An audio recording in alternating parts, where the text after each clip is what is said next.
If you want to buy a brand new Ford GT, I've got some good news and some bad news for you. The good news is the application process launched today on Ford.com at 4 o'clock in the morning. The bad news is it's limited to 250 cars per year, so the odds of getting one are, well, extremely slim. And with the extremely high demand, there are way more people desiring the Ford GT than there are new Ford GTs. Rumored base price a while back was around Aventador level, and now it's confirmed to be low to mid 400,000s for a base car. Obviously, you add options, and we're not sure yet whether dealer markup is allowed. If it is, you've seen what's happened to the GT350Rs. Some sold for over $100,000 when the car, obviously the MSRP, is much lower than that. Tell us about some of the specs. It's going to have the Ford EcoBoost V6, a 3.5 liter.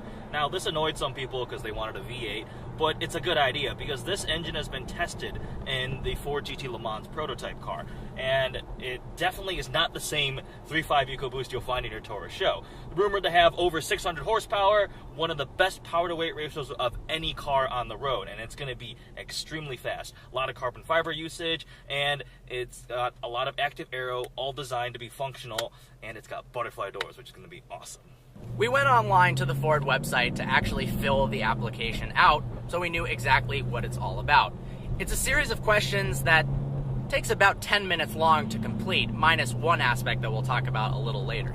You enter in your name, your address, basic information, but then it gets interesting. This is where actually being able to purchase a Ford GT is going to be very difficult. They ask questions like, are you a current or past Ford GT owner? That's 2005, 2006, so obviously having one of those will help your chances. Do you currently own any Ford vehicles? So if you have a GT350R on order, or GT350, or any really cool older Mustang, that'll help a lot. Obviously a GT40, that would probably be a solid step in the right direction. They ask if you're a motorsports enthusiast, so having track experience, doing track days, especially if you're tracking your Ford products, that's going to be helpful. And this is different than Ferrari. Social media influence is a big thing on the application.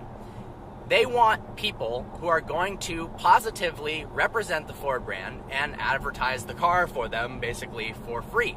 So if you have 1 million Instagram followers or 1 million subscribers on YouTube, that's going to really, really benefit you.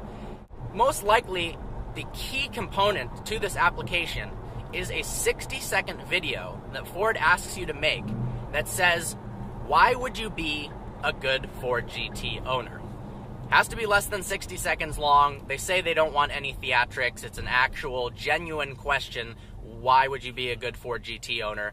I'm sure they are going to get tens of thousands, if not more, some of which are just ridiculous videos. Others might be 16-year-old kids dreaming. But that's really cool. I think hopefully, the people who own the Ford GTs will be dedicated Ford fans. They are saying that they are going to allow some people to buy the cars who haven't had Ford products in the past. Obviously, they want to bring new customers into the market, maybe take some people away that would be buying the 488 GTB or whatever the next generation of the Lamborghini Aventador or Huracan or something like that. So the application's open today. They will stay open for 1 month, and on May 12th they will close for the 500 allocations available right now. So if you want one, you better make your application quickly. And you can submit your application at any time and then edit it later. Yes. So, you can make an application today, submit all the more boring information, and then think about what you want to do for your 60-second video. We've got some cool Ford GT relevant information. We both toured the design labs where they built the Ford GT. We saw a bunch of clay models, the prototype, the way early ones that look nothing like what the modern ones, the actual one looks like. We talked to designer for the interior, the one guy, I met the guy that was in charge of the entire interior design of the previous generation GT, and we got to see the entire process. It was pretty cool. Less than 10 designers for the exterior and pretty much one designer for the interior. And the way they did it was really unique. There wasn't very many limitations on a car like this because it's so low production. They had all their top designers basically create what they think would be the next step, the future of the Ford GT, looking back at the 2006, looking back at the original GT40, but also bringing a futuristic aspect to it with some more active aero. And then they all threw their designs out, and the GT basically became a combination of all of their designs. It took aspects, the best aspects from each part, and then they made some modifications so everything flowed together really nicely. Obviously, it's not just stuff stuck together. There were some designs that had aspects of the Ford GT that looked better than the one that's in production today. Yeah. A little bit more aggressive. However, I think Not it's as an practical. absolutely gorgeous car. Yes.